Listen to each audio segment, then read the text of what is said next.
Bonjour, c'est Cindy, je vous retrouve pour une destination vacances et vacances amoureuses. Et là, je voulais vous parler toujours de l'Italie, mais cette fois de la Sicile et notamment de Palerme. Palerme, j'y suis allée 2 fois là en moins d'1 an, donc c'est pour vous dire que j'ai vraiment apprécié la vie. Et j'ai fait des belles rencontres également. Palerme, c'est plus petit que Naples dans un sens et c'est un peu plus chaleureux. Disons que c'est plus facile peut-être de rencontrer des gens ou de se faire aborder. Donc, ce que je peux vous recommander sur Naples pour rencontrer des gens, notamment juste baladez-vous dans la rue, vous allez rencontrer des gens assez facilement. Et puis vous avez des endroits qui s'y prêtent beaucoup. C'est le quartier où on a différentes grandes rues qui se rassemblent. Le Quattro Canti, c'est un carrefour vraiment où il y a beaucoup de piétons, beaucoup de voyageurs, beaucoup de touristes qui s'y croisent et aussi beaucoup d'Italiens. Donc c'est vraiment idéal si vous voulez faire des rencontres. En plus, il y a de la musique, il y a une bonne ambiance. Vous avez toute la rue Makeda aussi qui fait tout le long, là, qui a plein de petits restaurants. Donc si vous voulez vous poser, prendre un verre, n'hésitez pas. Il y a plein de touristes aussi et plein d'autres Italiens. Vous avez la cathédrale aussi, qui est un lieu emblématique à visiter, donc qui attire beaucoup de personnes et qui voit beaucoup de personnes passer. Donc c'est un endroit sympa aussi où vous pouvez vous poser. Il y a un petit peu d'ombre. Et puis il fait toujours beau et c'est vrai que c'est un lieu assez magique. Vous aviez aussi tout près du quartier Quattro Canti, vous aviez la fameuse fontaine Pretoria qui est magnifique. Et bon là, tous les touristes passent pour prendre une photo, c'est indéniable. C'est un des lieux incontournables de Palerme, pardon. Vous avez aussi tout ce qui est marché de rue. Alors là, si vous aimez l'ambiance et la proximité et vraiment ce qui est typique italien. Alors, les Italiens parlent fort, mais sur le marché, c'est encore plus fort. La musique est très forte aussi. Donc, c'est très animé. Donc, il faut aimer vraiment la proximité et l'animation. Vous avez tous les marchés. Le marché Balaro, le marché del Campo et le marché della Vecchieria. Pardonnerez mon italien, je suis encore en apprentissage et ça risque de prendre encore beaucoup de temps. Enfin, remarque, tant mieux, puisque j'aime beaucoup l'Italie. Donc voilà, les marchés, c'est une ambiance particulière à avoir, ça peut être l'occasion de faire des belles rencontres aussi. Et puis vous avez des plages magnifiques aussi. Alors Mondello, c'est la plage qui est tout près de Palerme et qui est accessible en bus.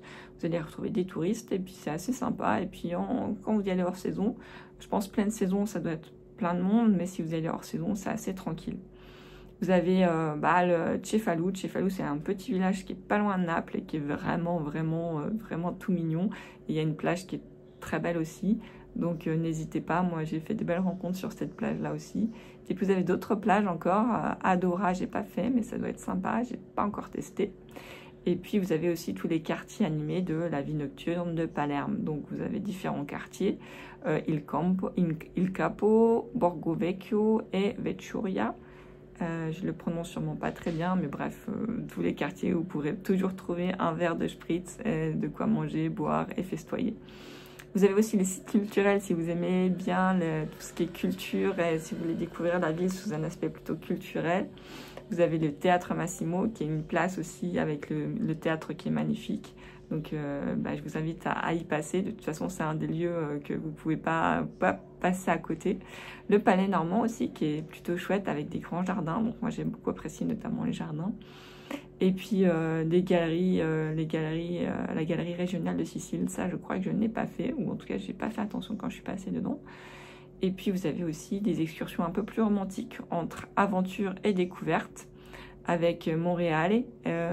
J'aurais bien aimé y aller, mais j'ai pas eu le plaisir encore d'y aller. Le Mont Pellegrino, j'y suis allée, mais qu'un tout petit bout. Et les îles Egade, j'ai trop envie de les faire, mais j'ai pas encore eu l'occasion. Donc ce sera pour une prochaine visite. Mais en tout cas, pour avoir des retours, c'est vraiment magnifique, magique. Donc si vous voulez vous promener, si possible, avec déjà avoir trouvé un amoureux, ça peut être plus sympa, parce que c'est un cadre un peu plus romantique. Mais je pense que c'est aussi pas mal pour rencontrer d'autres personnes. Donc, en résumé, Palerme, c'est un mélange unique de culture, d'histoire.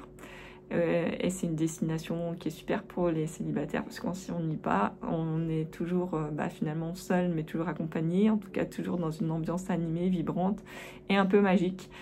et surtout avec du soleil, donc presque toute l'année. Moi, j'y suis allée au mois de décembre, il faisait pas hyper chaud, mais ça restait mieux que la France, hein, niveau température.